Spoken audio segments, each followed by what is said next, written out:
A lot of the time when it comes to the Montreal Canadiens, it feels like there are certain players that are considered offside to talk about.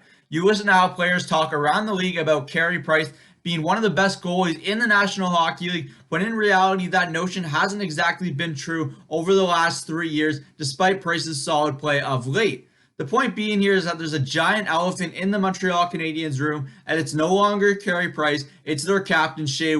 When I look at the construction of the Montreal Canadiens blue line, I see a blue line that has a lot of physicality and meanness with just a little bit of skill sprinkled in, and that's the biggest issue that the Habs have right now. Jeff Petrie is currently playing Norris level hockey. Alex Romanov is a rookie and experiencing growing pains, and we already know what Victor Mete and Brett Kulak bring to the table. Signing Joel Edmondson hasn't been nearly as bad as many would have suggested, myself included. Him and Jeff Petrie have been above and beyond the Canadiens' best pair. Then arrives the Habs' top pair of Ben Sherratt and Shea Weber. Sherratt fractured his hand earlier in the week in a seemingly irrelevant fight with the Canucks' JT Miller, and Romanov has replaced him on the top pair, and we're still seeing growing pains with the Habs' young defenseman that seemingly has a very bright future in the National Hockey League. And that leaves the Habs captain. There seems to be a legitimate presence around the team's biggest leader that makes him off limits to critique, whether that's with players around the league that don't want to go into the corner with him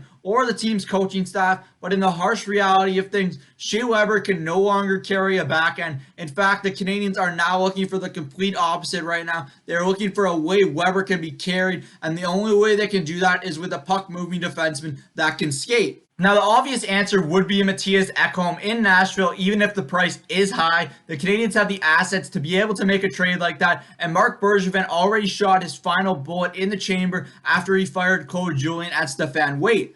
Bergevin often calls the Shea Weber trade his best trade as Habs general manager, and he definitely changed the culture around the Montreal Canadiens with that move. There is no doubt about that. But looking at the time left on Weber's contract and what he certainly brings to the table right now, this could be a mess that another general manager will have to clean up, and it won't be a pretty one. Now, on a more positive note, I've really liked the play of Jesperi Kotkaniemi under Dom Ducharme. He's shown a lot of growth in the last 2 weeks, and it's more clear that this coach has a bigger leash for the Habs' young center and is really allowing him to express himself on the ice, which is clearly something Kotkaniemi wasn't really able to do under Claude Julien.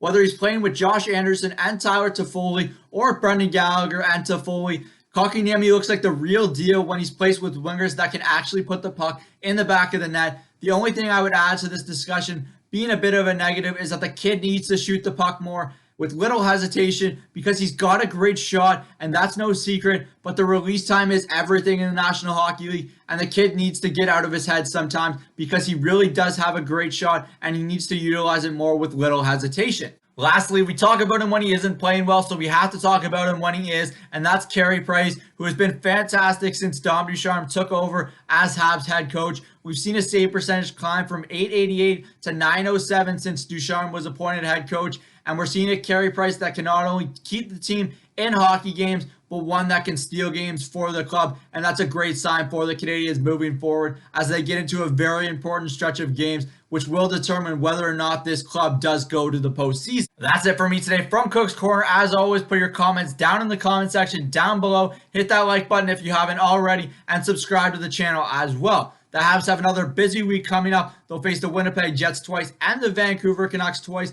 in what should be a very entertaining week of hockey. I'm Zach Cook. We'll see you later.